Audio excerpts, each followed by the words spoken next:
नमस्कार मित्रों, मैं हूं हरीश तिवारी और आपके लिए प्रस्तुत कर रहा हूं भगवद गीता का हिंदी अनुवाद। मित्रों, भगवद गीता ग्रंथ से आप परिचित ही हैं।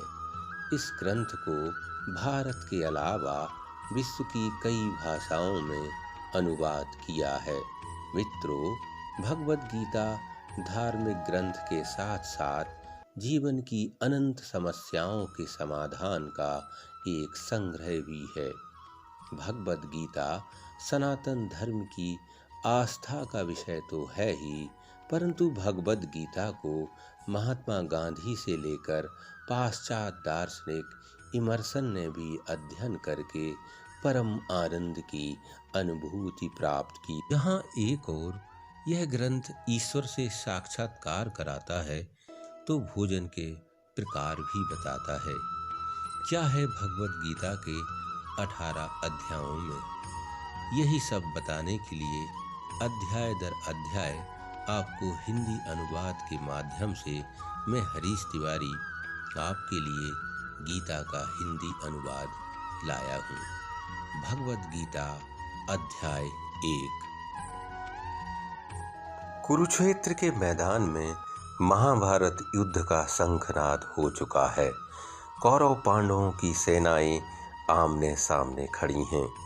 तभी दुर्योधन के पिता धृतराष्ट्र, जो कि नेत्रहीन हैं, अपने सलाहकार संजय से पूछते हैं कि कुरुक्षेत्र के मैदान में एकत्रित युद्ध लड़ने के लिए तैयार मेरे पुत्र दुर्योधन और पांडु पुत्र क्या कर रहे हैं।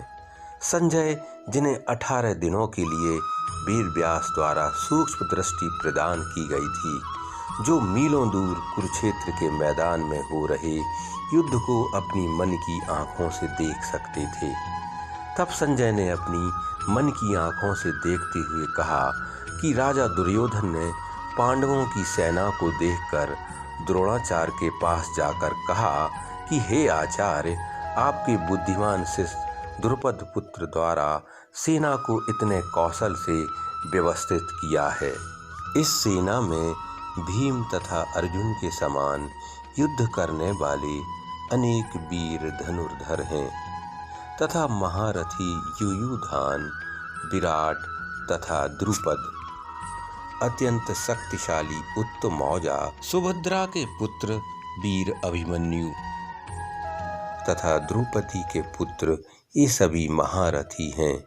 किंतु हे ब्राह्मण श्रेष्ठ, आपकी सूचना के लिए मैं अपनी सेना की उन नायकों के विषय में बताना चाहूँगा जो मेरी सेना को संचालित करने में विशेष रूप से निपुण हैं। मेरी सेना में स्वयं आप, भीष्म, कर्ण, कृपाचार्य, अश्वत्थामा, विकर्ण तथा सोमदत्त का पुत्र भूरिश्रवा आदि हैं, जो युद्ध में सदैव विजयी रहे हैं। हमारी शक्ति अपरिमेय है और हम सब पितामह द्वारा भली भांति संरक्षित हैं, जबकि पांडवों की शक्ति भीम द्वारा भली भांति संरक्षित होकर भी सीमित है। अतः सैन्य व्यू में अपने अपने मोर्चों पर खड़े रहकर आप सभी भीष्म पितामह को पूरी सहायता करें। तब कुरुवंश के वयोवृद्ध परम प्रतापी एवं वृद्ध पितामह ने सिंह गर्जना सी ध्वनि करने वाले अपने शंख को उच्च स्वर में बजाया, जिससे दुर्योधन को काफी हर्ष हुआ। तत्पश्चात शंख, नगाड़े, बिगुल, तुरही तथा सींग सहसा एक साथ बज उठे। वह समवेत स्वर अत्यंत कोलाहल पूर्ण था। दूसरी ओर से श्वेत घोड़ों द्वारा खींचे जाने वाले विशाल रथ पर आसीन कृष्ण तथा अर्जुन ने अपने अपने दिव्य शंख बजाए। भगवान श्री कृष्ण ने अपना पांचजन्य शंख बजाया, अर्जुन ने देवदत्त शंख तथा अतिभोजी एवं अति मानवीय कार्य करने वाले भीम ने पौंड्र नामक शंख बजाया। हे राजन, कुंती पुत्र राजा युधिष्ठिर ने अपना अनंत विजयी नामक शंख बजाया तथा नकुल और सहदेव ने सुघोष एवं मणिपुष्पक शंख बजाए। महान धनुर्धर काशीराज, परम योद्धा शिखंडी, धृष्टद्युम्न, विराट, अजय, सात्विक, द्रौपदी के पुत्र तथा सुभद्रा के महाबाहु पुत्र ने सभी ने अपने अपने शंख बजाए।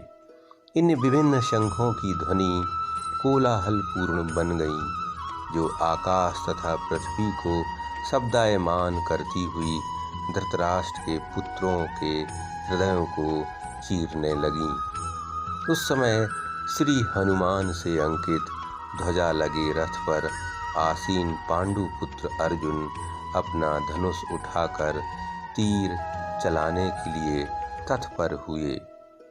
हे राजन, धृतराष्ट्र के पुत्रों को व्यूह में खड़ा देखकर अर्जुन ने श्री कृष्ण से ये वचन कहे। अर्जुन ने कहा, हे अच्युत, कृपा करके मेरा रथ दोनों सेनाओं के बीच में ले चलें, जिससे मैं यहाँ युद्ध की अभिलाषा रखने वालों को और शस्त्रों की इस महान परीक्षा में जिनसे मुझे संघर्ष करना है उन्हें देख सकूं। मुझे उन लोगों को देखने दीजिए जो यहाँ पर धृतराष्ट्र के दुर्बुद्धि पुत्र दुर्योधन को प्रसन्न करने की इच्छा से लड़ने के लिए आए हैं। संजय ने कहा, हे भरतवंशी, अर्जुन द्वारा इस प्रकार संबोधित किए जाने पर भगवान कृष्ण ने दोनों दलों के बीच में उस उत्तम रथ को लाकर खड़ा कर दिया।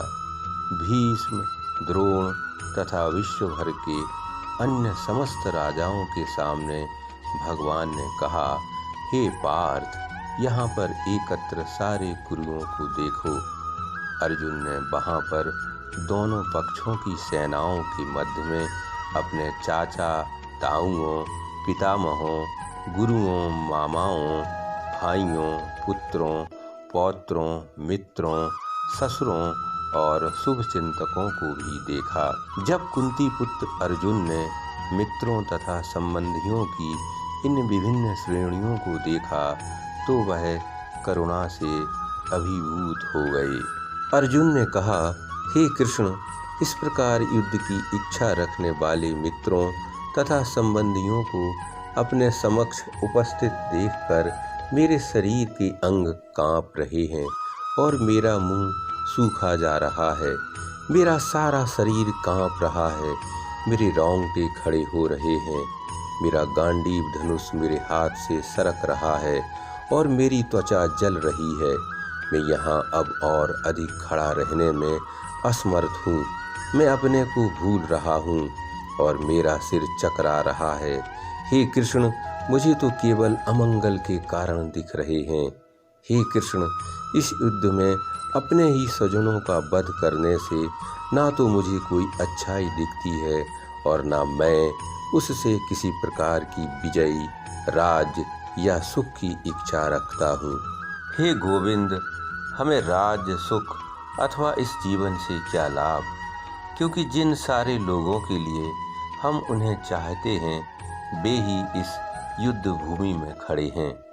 हे मधुसूदन, जब गुरुजन और हमारे सभी सगे संबंधी धन एवं प्राण देने के लिए तत्पर हैं और मेरे समक्ष खड़े हैं, तो फिर मैं इन सभी को क्यों मारना चाहूँगा, भले ही वे मुझे क्यों ना मार डालें। हे जीवों के पालक, मैं इन सभी से लड़ने को तैयार नहीं हूँ, भले ही बदले में मुझे तीनों लोक क्यों ना मिलते हों। इस पृथ्वी की तो बात ही छोड़ दें। भला धृतराष्ट्र के पुत्रों को मारकर हमें कौन सी प्रसन्नता मिलेगी। यदि हम ऐसे आताताइयों का वध करते हैं तो हम पर पाप चढ़ेगा। अतः यह उचित नहीं होगा कि हम धृतराष्ट्र के पुत्रों तथा उनके मित्रों का वध करें। हे लक्ष्मीपति कृष्ण, इससे हमें क्या लाभ होगा और अपने ही कुटुंबियों को मारकर हम किस प्रकार सुखी हो सकते हैं। हे जनार्दन, यद्यपि लोभ से अभिभूत चित्त वाले ये लोग अपने परिवार को मारने या अपने मित्रों से द्रोह करने में कोई दोष नहीं देखते, किंतु हम लोग जो परिवार के विनष्ट करने में अपराध देख सकते हैं, ऐसे पाप कर्मों में क्यों प्रवृत्त हों। कुल का नाश होने पर सनातन कुल परंपरा नष्ट हो जाती है और इस तरह शेष कुल भी अधर्म में प्रवृत्त हो जाता है। हे कृष्ण, जब कुल में अधर्म प्रमुख हो जाता है तो कुल की स्त्रियां दूषित हो जाती हैं और स्त्रीत्व के पतन से हे वृषभवंशी अवांछित संतानें उत्पन्न होती हैं। अवांछित संतानों की वृद्धि से निश्चय ही परिवार के लिए तथा पारिवारिक परंपरा को विनष्ट करने वालों के लिए नारकीय जीवन उत्पन्न होता है। ऐसे पतित कुलों के पुरखे पितर लोग गिर जाते हैं, क्योंकि उन्हें जल तथा पिंडदान देने की क्रियाएं समाप्त हो जाती हैं। जो लोग कुल परंपरा को विनष्ट करते हैं और इस तरह अवांछित संतानों को जन्म देते हैं, उनके दुष्कर्मों से समस्त प्रकार की सामुदायिक योजनाएं तथा पारिवारिक कल्याण कार्य विनष्ट हो जाते हैं। हे प्रजापालक कृष्ण, मैंने गुरु परंपरा से सुना है कि जो लोग कुल धर्म का विनाश करते हैं वे सदैव नरक में वास करते हैं। कितने आश्चर्य की बात है कि हम सब जघन्य पाप कर्म करने के लिए उद्यत हो रहे हैं। राज्य सुख भोगने की इच्छा से प्रेरित होकर हम अपने संबंधियों को मारने पर तुले हैं। यदि शस्त्रधारी धृतराष्ट्र के पुत्र मुझ निहत्ते तथा रणभूमि में प्रतिरोध न करने वाले को मारें तो यह मेरे लिए श्रेयस्कर होगा। संजय ने कहा, युद्ध भूमि में इस प्रकार कहकर अर्जुन ने अपना धनुष तथा बाण एक ओर रख दिए और शोक संतप्त चित्त से रथ के आसन पर बैठ गए। अतः प्रथम अध्याय समाप्त हुआ।